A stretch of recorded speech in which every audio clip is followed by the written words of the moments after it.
General Musharraf अपने दौर में इस कदर तगड़े थे कि अगर चीफ जस्टिस इफ्तिखार मोहम्मद चौधरी ने भी इनके इरादों में मज़ाहम होने की गलती की तो जनरल ने इनकी गाड़ी से भी झंडा उतरवा दिया और इन्हें आर्मी चीफ हाउस से माजूल करके घर वापस भिजवा दिया। अगर जामिया हफ्सा की बच्चियों ने मदरसा खाली करने से इनकार किया तो जनरल परवेज मुशर्रफ ने मदरसा और मस्जिद दोनों तोप के गोलों से उड़ा दी और यतीम बच्चियों की लाशें रात के अंधेरे में दफन करा दी।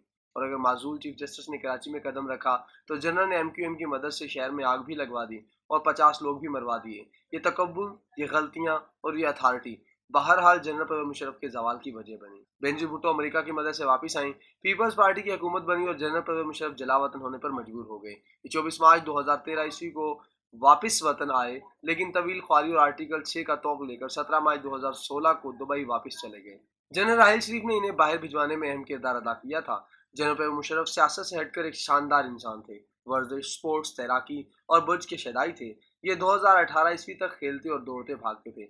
आवाज में बहुत जान और गुफ्तगू में इस्तदलाल था। ये बड़े से बड़े जुगादरी को भी चंद लम्हों में चित कर देते थे, जिसमें जज्बा और गरमाइश थी।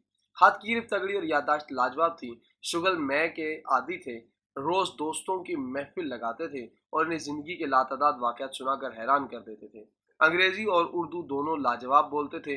तुर्की जुबान भी आती थी और ये रिटायरमेंट के बावजूद भी दुनिया में ठीक ठाक मशहूर थे। इनकी जिंदगी भी अच्छी चल रही थी। यूएई के शाही खानदान ने लंदन में भी अपार्टमेंट ले दिया था और दुबई में भी, लेकिन फिर 2018 के आखिर में अचानक इनका वजन गिरना शुरू हो गया। जिस्म के मुख्तलिफ हिस्सों में दर्दें भी होने लगीं और मेदे और पेशाब का निज़ाम भी बिगड़ गया। दर्जनों डॉक्टर्स ने मुआयना किया, लेकिन इनके मर्ज की तशखीस ना हो सकी। 2019 के आखिर माह में लेकिन बीमारी का कोई सुराग ना मिल सका। यहाँ तक कि अमेरिका के एक डॉक्टर ने रिपोर्टों की बुनियाद पर ऐलान किया जनरल परवेज मुशर्रफ को अमेलाइडोसिस नाम की बीमारी है। ये बीमारी इंतहाई कम होती है। दुनिया में इस वक्त इसके सिर्फ 25 मरीज हैं और इलाज अभी तक दरियाफ्त नहीं हुआ। 3-4 अद्वियात का ट्रायल चल रहा है, लेकिन ये भी हतमी नहीं है। डॉक्टर ने इन्हें ट्रायल दवा देने के लिए अमेरिका आने की दावत दे दी, लेकिन आप जनरल परवेज मुशर्रफ का जवाल और अमेरिका की तोता चश्मी देखिए। इस अमेरिका ने इन्हें वीज़ा देने से इनकार कर दिया, जिसकी पूरी काबीना एयरपोर्ट पर इनका इस्तकबाल किया करती थी। ये जिसकी पार्लियामेंट से खिताब किया करते थे और ये जिसके लिए अफगानों से भिड़ गए थे। बहरहाल किस्सा मुख्तसर, जनरल परवेज मुशर्रफ का इलाज लंदन और दुबई में शुरू हो गया। ये एक इंतहाई तकलीफ दे अमल था। इनके बोन मैरो में इंजेक्शन लगाया जाता था और ये दर्द से तड़पते और मिन्नतें करते थे और देखने वाले की आंखों में आंसू आ जाते थे। ये सिलसिला भी साल भर तक चलता रहा, मगर ये दवा भी काम ना आई और ये आहिस्ता आहिस्ता अस्पताल के बेड तक महदूद होकर रह गए। खाना पीना मुअत्तल हो गया, चलना फिरना भी मफकूद हो गया और आखिर में बोलचाल भी बंद हो गई। इन्हें अब नलकियों की तरह खुराक और ऑक्सीजन दी जा रही है।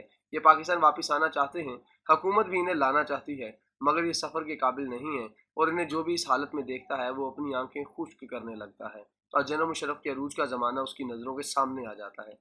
बेशक खुदाई सिर्फ खुदा की कायम रहती है। लारैब हम सब महज इंसान हैं, हड्डियों, गोश्त और खून का बदबूदार मगलूबा। और बेशक हम और हमारा गुरूर, हम और हमारे ओहदे और हम और हमारा अरूज ज़वाल, ये सब कुदरत के उस कारखाने के फर्श की मेल भी नहीं है। हम बस आवारा दस्ते की तरह आते हैं और हवा के झोंकों की तरह चले जाते हैं और हमारे पीछे सिर्फ हमारी इबरत की कहानियाँ रह जाती हैं।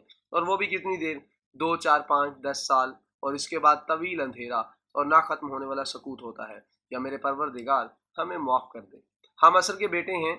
हम इस दुनिया से खसारे के सिवा कुछ भी नहीं समेट पाते। सिर्फ तू ही अबद है और सिर्फ तू ही आखिर है। बस हमें माफ़ कर दे। हम अपनी अपनी जानों के सबसे बड़े जालिम हैं।